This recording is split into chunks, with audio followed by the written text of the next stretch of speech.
Hey y'all, what's going on? Unfortunately, I have another story of a female teacher being inappropriate with a student. Let's get into it. We have a warrant for your arrest, so we're gonna take you in. Detectives took special ed teacher Allison Haveman Niedrick in last summer after they said she had sex with an 8th grader. Now she's facing more charges. I have the details and why prosecutors say Haveman Niedrick was obsessed with this boy.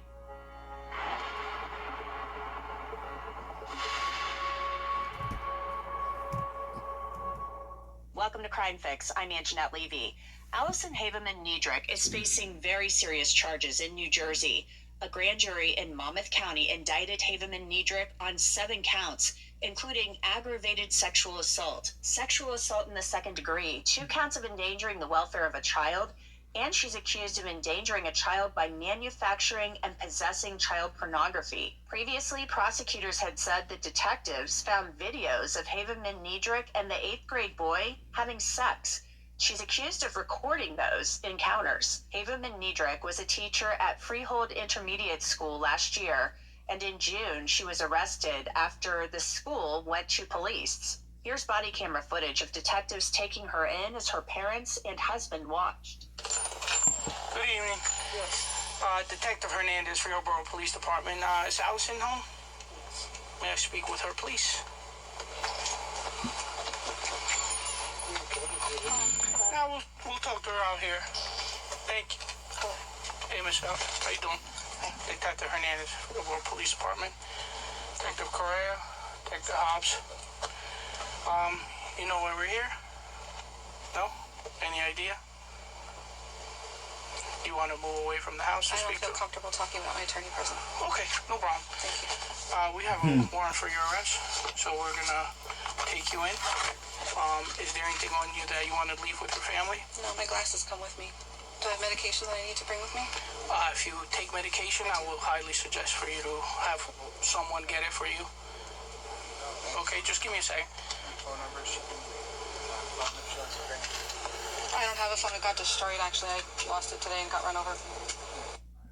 Hi, I'm Timmy from Link Building HQ, a white label link building agency that outreaches on your behalf. I don't have a phone. It got destroyed, actually. I lost it today and got run over.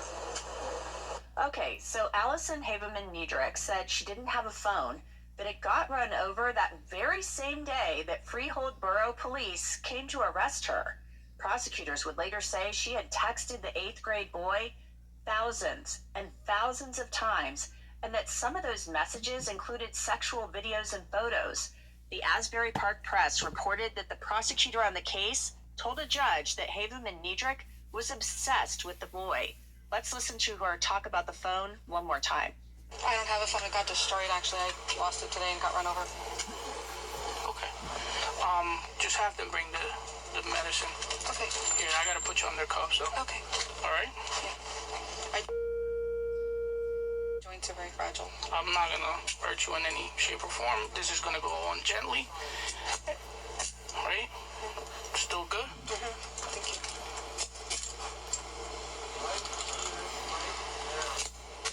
Okay. Okay. Give me a second.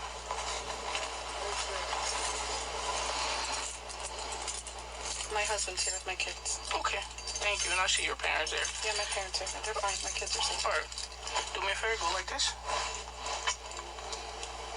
I do have a lot of medical issues. I'm sorry. Okay. No problem.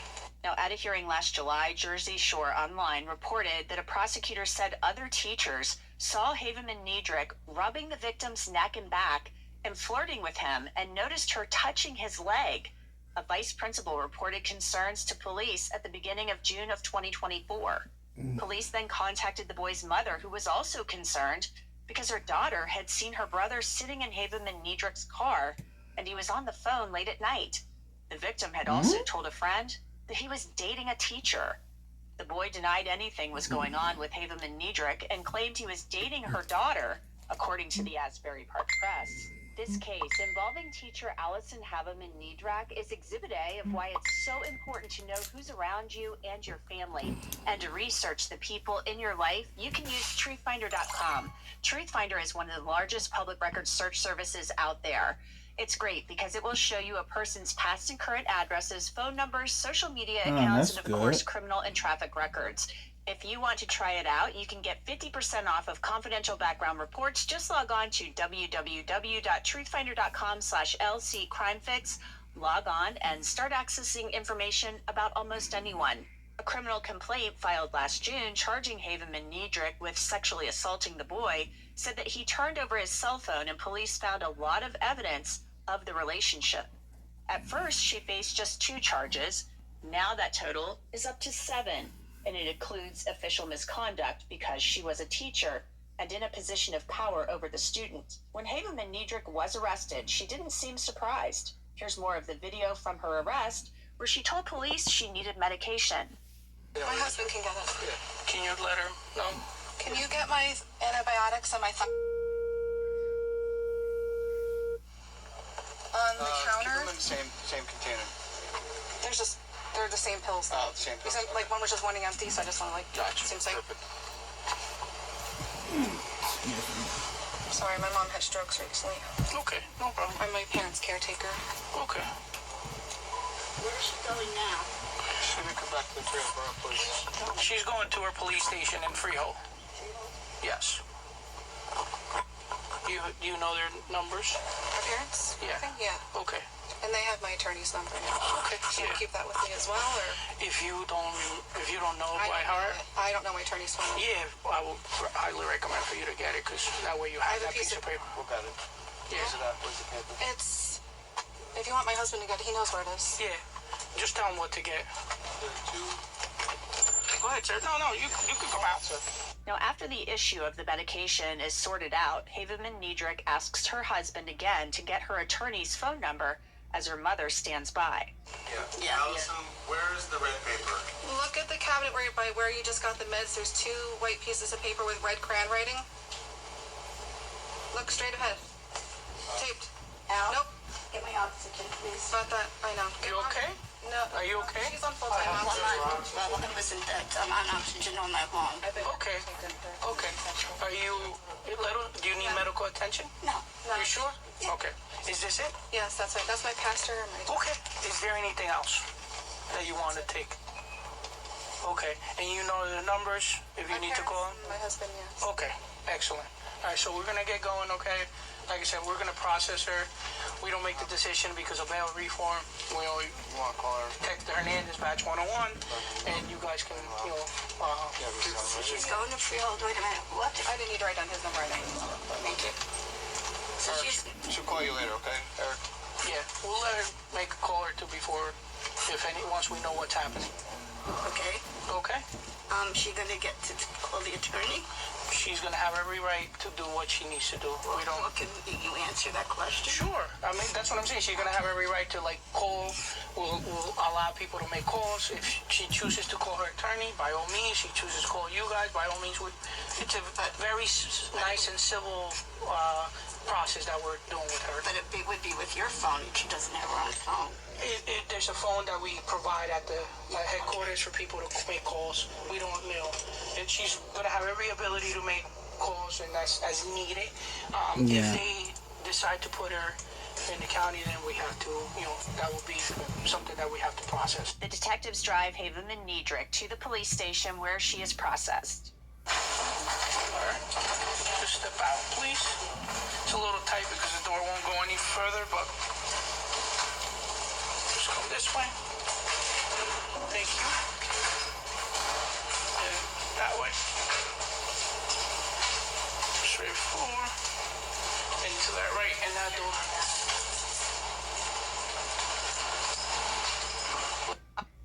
Homeowners, if you have an AC unit that's over 5 years old, there's new funding available to completely replace your unit at no cost.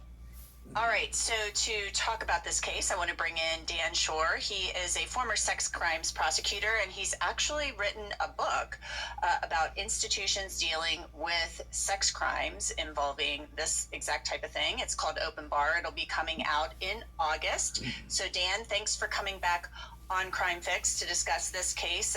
Another one with really, really disturbing allegations. Your thoughts right off the bat about this case? Well, whenever a teacher is with an underage student in some type of sexual relationship, that's very concerning. Here, it's a special education student who may be even more vulnerable for being preyed upon by a teacher.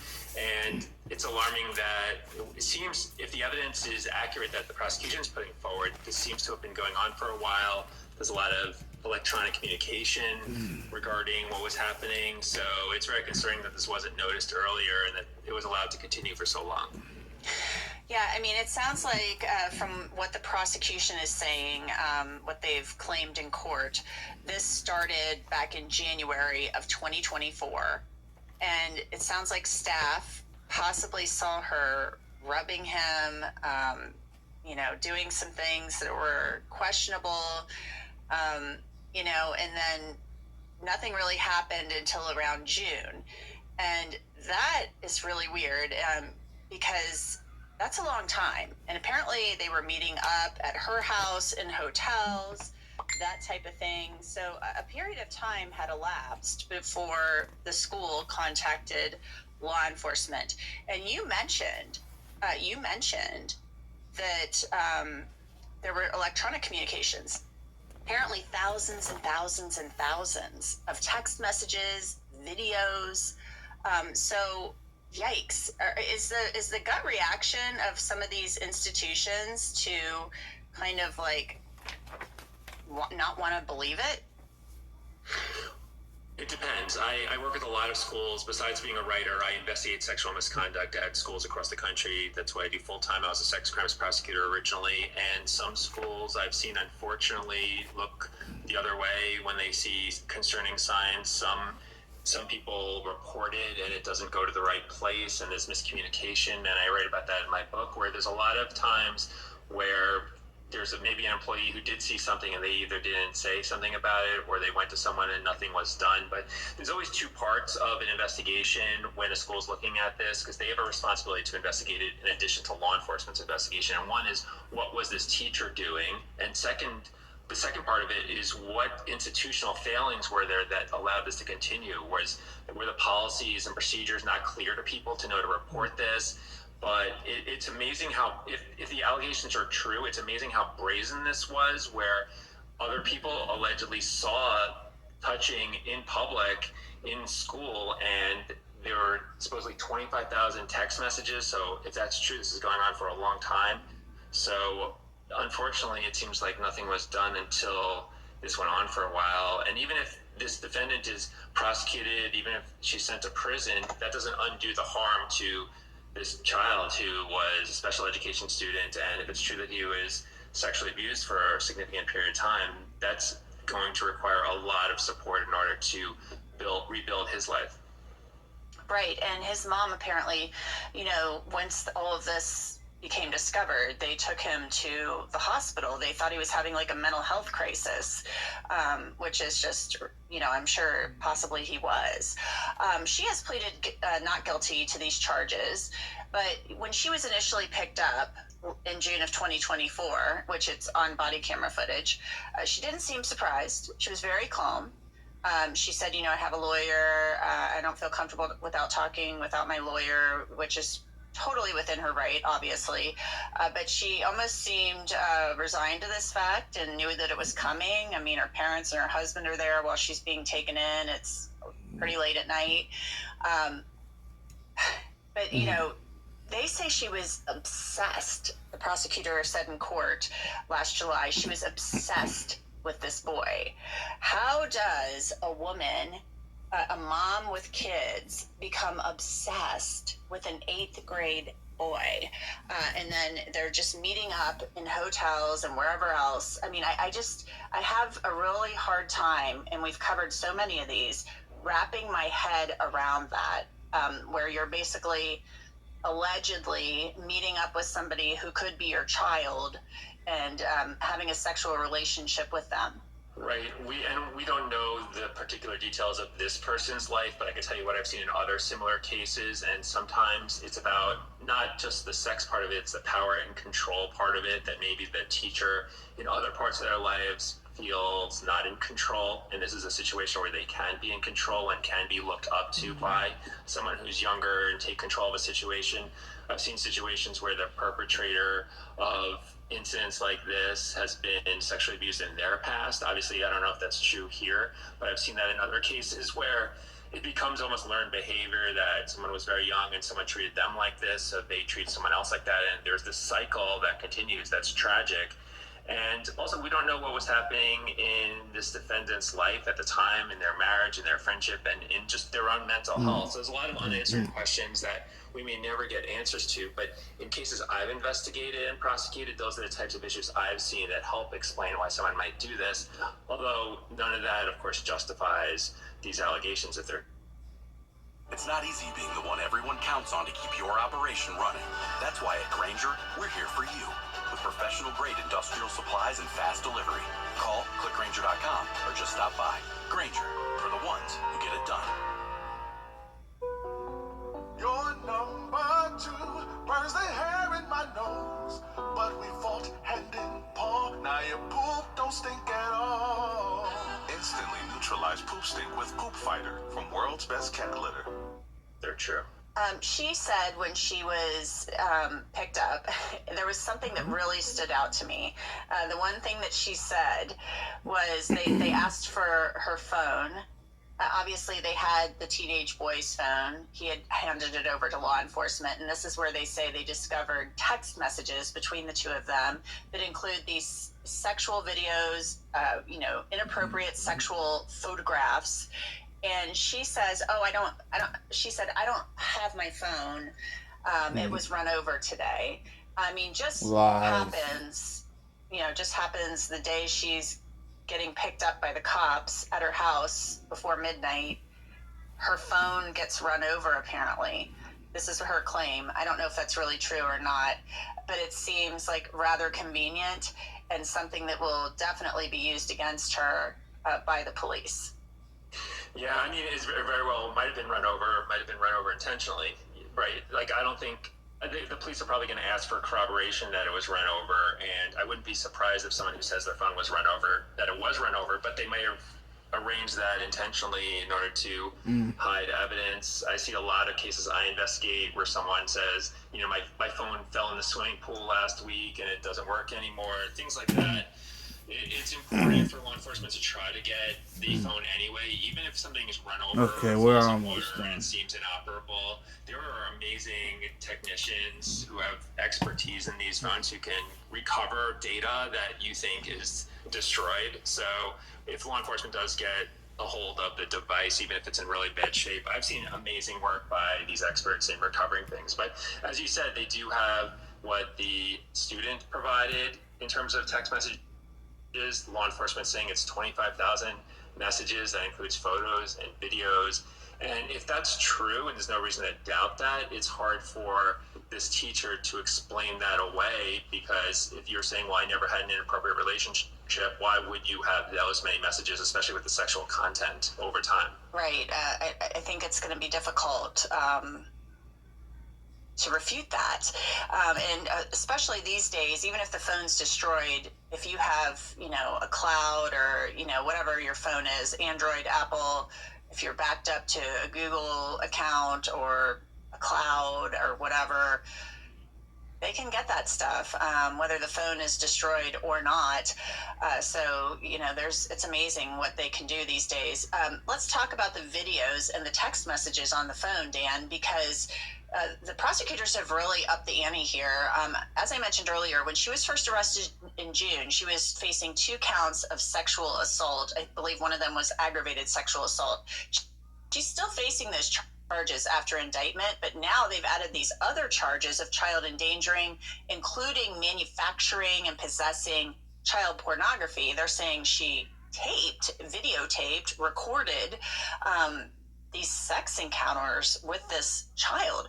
So I'm like, oh my God. So you start getting into the realm of manufacturing child pornography and distributing it and sending it. You're really, really getting into some territory where you are going to face some serious, serious, serious time. Right, and you mentioned earlier how she pled not guilty. That is very common. That's usually what happens at this stage, because when you are facing such significant charges that you just outlined, you want time to assess what evidence there is against you, talk to a lawyer, try to negotiate a plea bargain, because if the evidence that the prosecution says they have is true, and again, there's no reason to doubt it, then there's probably going to be a conviction here. It's just a matter of what would the conviction be for, what kind of sentencing would there be. And most of these cases end in some kind of plea agreement, because there's no benefit to a defendant if there's overwhelming evidence to go to trial, because usually then judges give a harsher sentence. So that may take a certain amount of time to get to a trial. Sometimes the prosecution will give a little more lenient sentence in return for a plea bargain, also to spare the victim having to come into court and to recount everything that happened in public, which can also be re-traumatizing. So those are some of the considerations that we'll see play out. Yeah, most definitely. And she did plead not guilty. I mean, that's basically what everybody does. Nobody's going to go into court after an indictment unless they've been working something behind the scenes and plead guilty. That's not how these things work. And I did reach out to her lawyer and for a comment, and he has not yet responded, at least at the time of this recording. So, I mean, there's some really serious things going on here. They're also seeking, Dan, a sentencing enhancement because she was in a position of power over this student. So, you also add in that factor when you're working in an official capacity as a teacher. That always kind of makes the possible penalty even worse. Definitely, that would be an abuse of power, and someone who's in a teacher position has control over a student. We tell our kids, listen to your teachers, right? If your teacher tells you to do something, generally we want them to do it. So if you have a student, in this case a special education student, who was guided by a teacher to engage in sexual acts, and they're told for years, listen to your teachers, the teacher is taking advantage of that in continuing this relationship. So that's really important. And I'll say that most sex abuse cases that I've prosecuted and investigated deal with someone who is in a position of trust, a teacher, a coach, a family member, a friend. There are strangers who commit sex crimes, of course, but more often than not, I see it is someone who's in a position of trust and takes advantage of the trust to abuse that trust and really hurt someone. And that's what we're seeing with the allegations here. Well, it will be interesting to see how this case is eventually resolved. It could be heading toward a plea bargain. We don't know. But how much time she'll get if she does indeed plead guilty, it'll be interesting to see what that amount of time will be if it does end up going that direction. So, Dan Shore, thank you so much. Again, Open Bar coming out in August. Appreciate your time. It's always great talking with you. Thanks for having me on. And let's take a look one more